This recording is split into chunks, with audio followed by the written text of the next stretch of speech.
Now, if you've never heard of Shadow of Mordor, you must have been living under a rock because this game is absolutely incredible.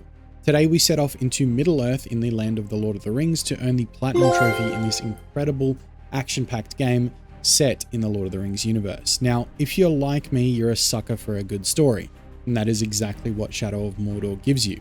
The Platinum Trophy is said to take 25 hours to complete, with 52 trophies and a difficulty rating of a 3 out of 10 on PSN profiles. So let's jump in. The game begins with Talion, a captain stationed at the Black Gate in a time between The Hobbit and The Lord of the Rings. You're taught the basic combat controls to start off by sparring with Talion's son, and the stealth mechanics by sneaking up on his wife, before the Black Gate is attacked by legions of Uruk, who are our main enemies in this game. Talion is knocked unconscious only to wake to the sight of our three main enemies for the game, the Hammer, the Tower, and the Black Hand, who decide to sacrifice Talion's son and wife before sacrificing Talion himself and performing a ritual to summon back an elf spirit who had passed on. Now, this is where it gets interesting, because rather than summoning to the dark enemies, the Wraith attaches to Talion, explaining that for now he is banished from death as he has a purpose to serve. At this point, we are taught a Wraith ability to use a bow and arrow with the accuracy of the elf, as well as how to dominate an Uruk. Pause, that sounded bad, but this is where we unlock our first trophy. From here, we venture out into Middle-earth to discover the story of this Wraith, as he has no recollection of his past life or who he is. We shortly find our first Forge Tower, which act as fast travel points throughout Mordor, similar to Assassin's Creed. From here, we bump into a familiar face when Gollum shows up. Now, following him, it leads us to the necklace that contained a flashback for the Wraith, slowly bringing back some of his memory, giving us our second trophy called the Bright Master. Now, Talion sees Gollum as a thief, but the Wraith explains they can use him to discover more of his memory and that they should keep him alive for now, thus completing the mission and also unlocking a skill point. This skill point allowed me to unlock and upgrade our bow, which gives us the Strike True trophy. Now, spread throughout Mordor, there are three types of skill missions that are separate from the story. There are missions with a sword icon, usually entailing a test in melee combat, a bow icon testing your accuracy in different ranges, and the dagger icon, which tests your skills in stealth. I decided to try my hand at the bow mission first, which had me take out all the Uruk archers in the area. Luckily, the game marks these archers super clearly, and I was rewarded with a trophy for completing my first bow mission. Continuing on with the main story, from here we are introduced to Ratbag, and Ratbag is honestly hilarious, a captured orc who is extremely quick to flip on his own kind when Talion walks past. Now, Talion finds Ratbag useful by gaining intel on the Uruk captains, introducing us to the Nemesis system, which shows us the hierarchy of Uruk from captains to elite captains to bodyguards and warchiefs. And our new task is to progress Ratbag through the ranks to warchief to have an informant on the inside. From here, we help Ratbag take out the captain directly above him, promoting Ratbag to captain himself. As we're on our way to the next fight to help him, I decided to grab another easy trophy for completing my first survivalist mission, which was basically just to pick a bunch of certain types of flowers throughout Mordor. After working through the captains between Ratbag and the Warchief, now Ratbag has now become captured and is being tortured by the Warchief's minions, which means it is our turn to swing in and take him out. Each captain and Warchief has a list of strengths and weaknesses, which you can also use to your advantage in this game. It's what makes the Nemesis system so good. And the fact that this company has trademarked it to keep it to themselves, you know just how good this actually is. So some Warchiefs are extremely vulnerable to stealth finishers or fire, or, there are some that are vulnerable to Caragors, which is one of the creatures in the game. But this Warchief in particular is vulnerable to stealth finishers or fire.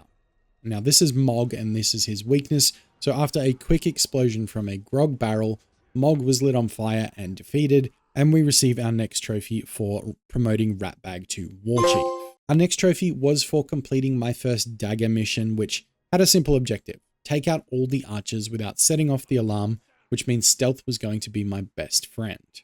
These early missions are quite easy, and even completing the bonus objective wasn't difficult at all, which gave us some bonus XP to use when upgrading.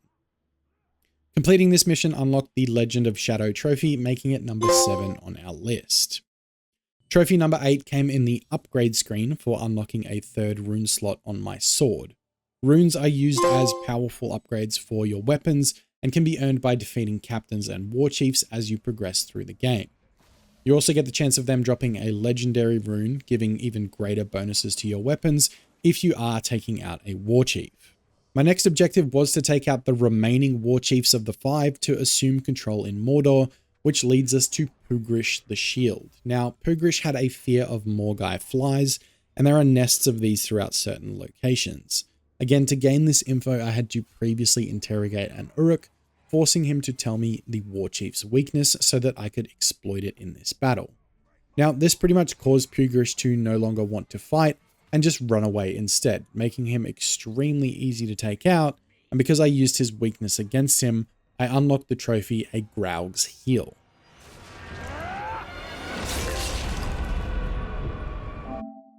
After finishing off Pugrish, I was able to unlock a few more easy trophies. The first one was for actually dropping Morgai flies onto 20 enemies, and one for collecting 25% of the artifacts, which is one of the collectible types in this game.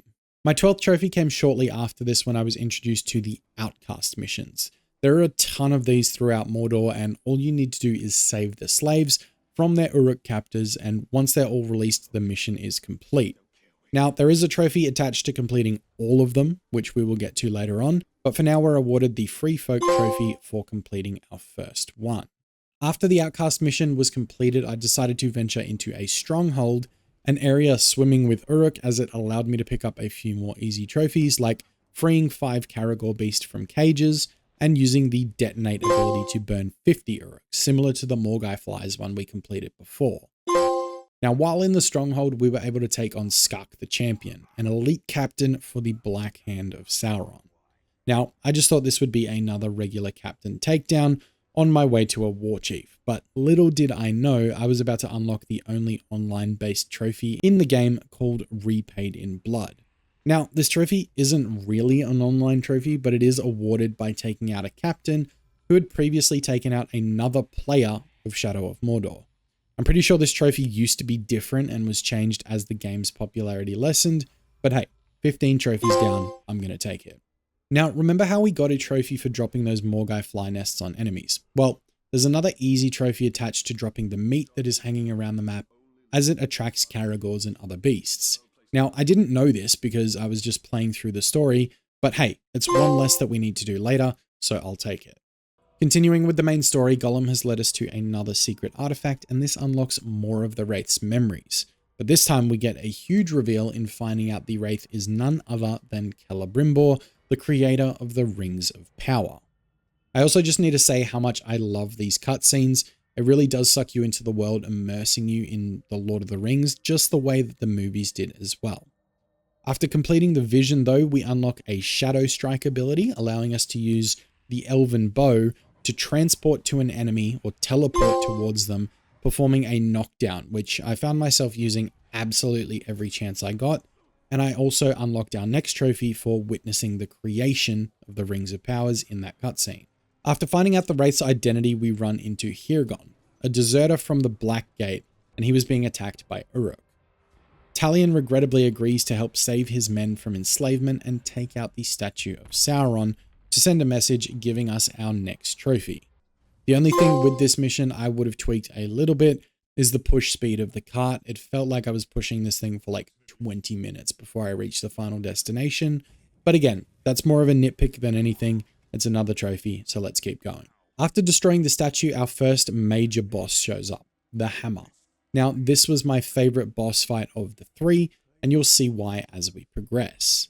To defeat the Hammer, you need to take out the surrounding Uruk and attack him as you would with any other enemy. Although certain moves like vaulting over him now do not work because you can choose to keep your distance and fire arrows at him. That'll make things a little bit easier considering every time you go to vault over the top of him, he pretty much just grabs you and throws you back to the ground.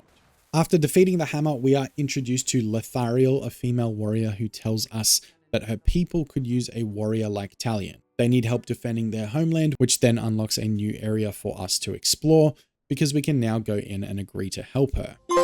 Finishing this mission allowed me to unlock a 4th dagger rune slot, giving me the Paid in Blood trophy before continuing on our journey. Now, before moving into the new area, I decided to tackle a few side missions, and while on one of the Outcast missions, I was able to unlock the Height of Despair trophy for using a takedown from over 60 feet above my enemy.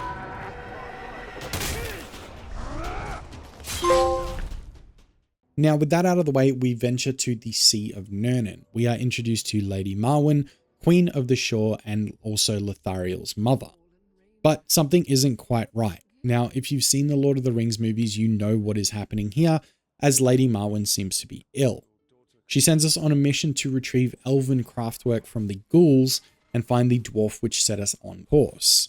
Not only does this new area give us new missions, but it gives us a whole new list of warchiefs and captains to work through, as well now with the ability to brand enemies, thanks to a new Wraith ability that we take control of our first captain, unlocking the new Master Trophy. This basically gives us the ability to take control of any orcs that we can, and you can do this on captains and warchiefs too, just by getting them weak enough to be able to mind control them to fight for us. Now, after retrieving the item needed from the ghouls, we return to Lady Marwen to discover her sickness has become worse, and as she attempts to rip the Wraith from Talion, Lothariel saves him by destroying the staff that Lady Marwen rested on. This broke the curse, and we come to find out it was none other than the White Wizard Saruman who laid the curse upon her. Finding out this information also gives us our next trophy called the White Wizard. Now, with that out of the way, it is off to find the dwarf known as Torvin. Now, Torvin helps teach us to hunt great beasts like Caragor and Graugs, which also gives us the option to mount the creatures and use them in combat, which we will need for some other trophies later on. Once we learn to ride a Caragor, we set out on a first hunt for a wild Graug, as a test before facing Torvin's nemesis, the legendary Graug, which is much bigger and much more aggressive. Now, in an attempt to defeat the Graug, Talion actually mounts its back and is able to use it to his advantage, taking out a pack of Uruk and anything that stood in its way. Now, with our new hunting skills in hand, we venture into the lair of the legendary Graug to help Torvin defeat his nemesis. While inside the cave, we discover another memory showing both Sauron and Celebrimbor together, forging the One Ring to rule them all. Once Talion wakes from the vision, we are now off to face the Graug without Torvin, as it had already knocked him out at this point. This fight is a little bit more difficult, as you do have to force the Graug to charge at you, hit it in the face with an arrow, and then move as it runs into the wall of the cave. And then after repeating this a few times, Torvin actually wakes up and helps you wrangle the Graug, bringing it down inside its lair, which then rewards us with a silver trophy. After defeating the Graug, I finally activated the final Forge Tower in the game, granting me the Memories of Eregion trophy and providing me the ability to fast travel to any section of both maps now. At this point in time, Talion receives word that Lothariel is in trouble, so it is off for another rescue mission. Now, Talion's pretty powerful at this point, being able to brand orcs to do his fighting for him, so after taking out a few enemies and branding a handful more to fight for us, we were able to rescue Lothariel, who had a broken leg, and carry her to the safety of her own men.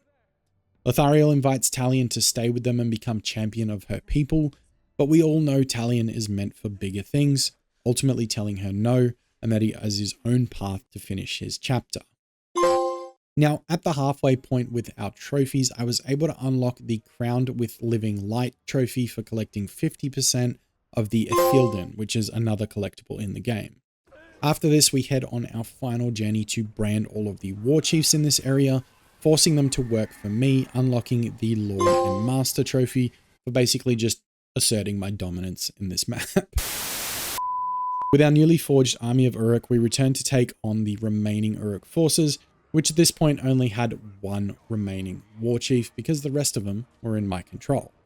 And upon defeating him, we are awarded the Power Vacuum trophy, which can only be unlocked by defeating all 5 Warchiefs without any Uruk taking their place. And what I did for this one was basically to take out the one remaining Warchief and then destroy all of my own Warchiefs, which pretty much unlocked this trophy for me. We're now onto our next boss fight, taking on the Tower. Now, unlike the previous boss fight, this time we wouldn't just square up and go toe-to-toe with the Tower, This time we had to go in with stealth. And this was probably one of the only things I didn't like about this entire game. This boss fight, or so-called boss fight, felt so easy because all you needed to do was get a few stealth finishes off, and the tower barely actually attacked you at all. But once we completed it, we got another silver trophy called the Tower Crumbles. After defeating the tower, we are immediately put into our next cutscene where we finally catch up to the Black Hand of Sauron. We get another extremely cool cutscene showing the struggle between Sauron and Celebrimbor over the One Ring, when it was originally made before the Black Hand attempts to steal the Wraith spirit of Celebrimbor from Talion himself. Now, Celebrimbor and Talion do separate at this point, but Talion begins to bleed from his original wounds from the start of the story on the Black Gate, all while watching Sauron reappear through the Black Hand. Now, as Sauron attempts to strike Talion down once and for all, Celebrimbor musters the strength to slow him down, giving Talion an opening to attack. At this point, you run a series of quick time events, striking him down, which again, kind of took away from the story's end in my opinion, making it a little bit too easy, but nonetheless, we defeat the hand and receive our gold trophy in victory. Again, these last two boss fights is something that I would just tweak a little bit. I would have loved to have actually fought these enemies and not just done quick time and stealth moves. But now that the story is complete, it is time for the cleanup. Our first trophy was the Bearer of the Shining Lamp trophy for collecting 100% of the Ithilden, and it was super easy because they're all marked on the map. Anyone that is a trophy hunter and has played something like Spider-Man, for example, it's basically exactly the same where it's all marked out for you, nice and easy. Next, I decided to finish off the remaining bow missions to max out my skills and receive the Maker's Bow trophy. I think the bow missions are probably the easiest of the 3 skill missions in the game, followed by the sword missions and then the dagger missions lastly being the hardest. You might think I'm crazy for saying that, but you will see why very soon. Next up, I nabbed an easy trophy for issuing a death threat and then defeating the target, which also popped me an epic rune, so just a little bonus. I then decided to run through the final sword missions, and this mission had me branding Uruks to turn on each other, forcing them to destroy one another, which honestly was pretty funny to watch if you ask me. This also allowed me to use the dispatch ability for the first time to eliminate all the branded Uruk, which was actually sick, and then popped my Fire of Justice trophy, which again, just another added bonus for us. The next trophy on the list was a simple one, the Black Celebration trophy. This is awarded for poisoning a captain at his own feasts, and although I was almost caught multiple times attempting to do this, we eventually got there, giving us our bronze trophy. Now, these celebration missions are marked clearly on the map as well, so again, becoming very easy to complete simply by poisoning the grog that these Uruk are drinking. Now, remember earlier when I said the dagger missions were harder than the sword and bow missions? Well, this is why. The Scouring of the Shadow mission. This one almost drove me insane, and for a game I didn't want to stop playing for my entire playthrough, this challenge made me go away to complete other trophies on multiple occasions before coming back and retrying. I just couldn't do it. The objective for this one is to clear all of the torchbearers near the ghoul nests without being detected. Problem is, you're in the middle of an Uruk stronghold, surrounded by enemies. The amount of times I had done everything perfect was onto the final group of torchbearers, and some random Uruk that didn't have a line of sight on me spotted me. I was just losing it at this point. But we persevered, and on probably my 20th attempt, we got this one done. So it's safe to say I was really happy to see this trophy pop. After fighting with that last mission for what felt like forever, I decided to take on an easy one next by performing an execution of a flaming berserker.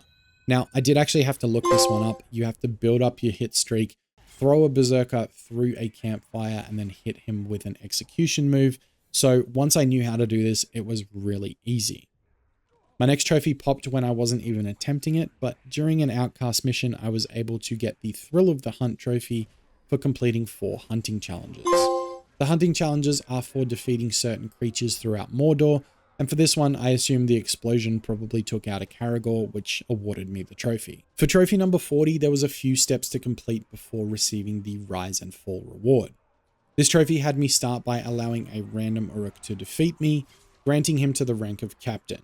We then had to help him climb the ranks through the other captains, becoming a Warchief's bodyguard, then taking out the Warchief for our captain to finally take his place. Finally, once he reached the top of the food chain, we are to take him out ourselves, which is hilarious. Right as he gets to the top, we actually take him out, and props to the devs for this one. It gave me a good laugh defeating him at the end, and again, we got a trophy for doing this. Next up, I went on to complete the remaining outcast missions, which, if you ask me in my personal opinion, I have no idea why there was 24 of these in the game.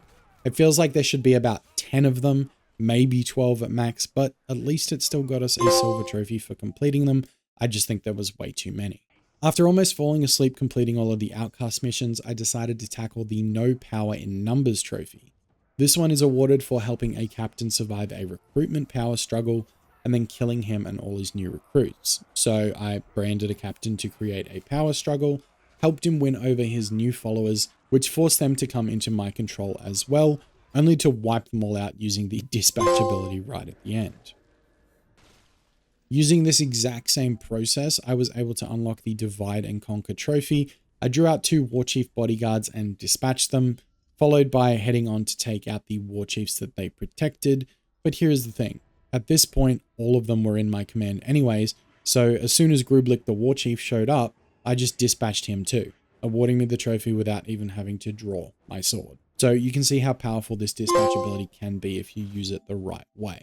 Getting through the last trophy pretty quickly, I decided to continue with the Nemesis system trophies by starting a riot between 2 Warchiefs. Now this can't be done by 2 Warchiefs you already have branded, so I had to progress time in order for a new Warchief to take the place of Gruvlik that we just took out. Then send one of my other Warchiefs after him. But again, all I needed to do for the trophy was to send the order. I didn't actually have to head in to fight myself, which I was kind of expecting to have to do, but after I sent my Warchief over, the trophy popped, so just another little bit of time saved there. Sticking with the Nemesis trophies, the next one had me brand 5 bodyguards of a Warchief and then turn them against him in battle. This one took a while to get the 5 captains branded, then on to be bodyguards, and finally take control during the battle, turning them on their Warchief, but I enjoyed chasing down this trophy knowing we were nearing the platinum. Trophy number 46 I was kind of avoiding, which was for liberating 30 slaves in 180 seconds. Now, this might sound easy, but finding 30 slaves can be quite tricky. I ended up looking up a guide that said if you grab a Caragor and ride through this certain area, you can find and free enough slaves to pop the trophy, so that's exactly what I did, and of course, we did get the pop. Now at this point I had all of the collectibles, but I was so confused as to why the Shadows of Ancient Past trophy hadn't popped for me. Turns out you have to actually play the memory for every single one of them for it to unlock, so here is the end of that. I only actually had one more that I didn't watch, so I just had to find which one it was, listen to the memory, and then we got our trophy. For trophy number 48, I completed all of the survivalist challenges by finding the flowers needed. I actually found a way to kind of cheese this, as once you find the flower that you actually need, you can fast travel to the same forge tower and the flower will always be in the same spot.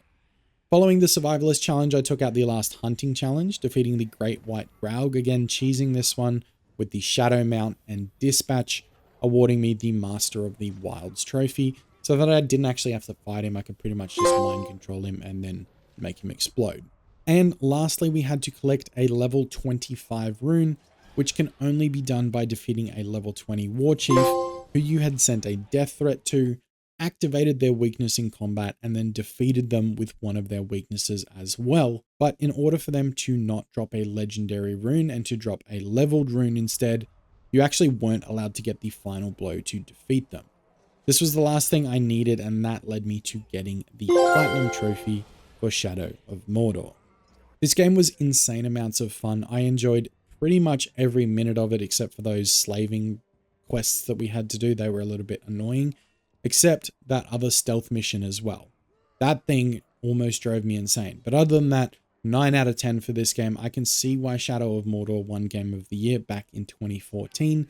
Everything from the story to the combat, the amount of progression in the abilities, the way that the Platinum Trophy itself is really easily laid out and everything is labeled on the map. I really enjoyed that too. So everything really keeps you sucked into this game and wanting more. And now with having the Platinum, I can't wait to dig into the sequel, Shadow of War.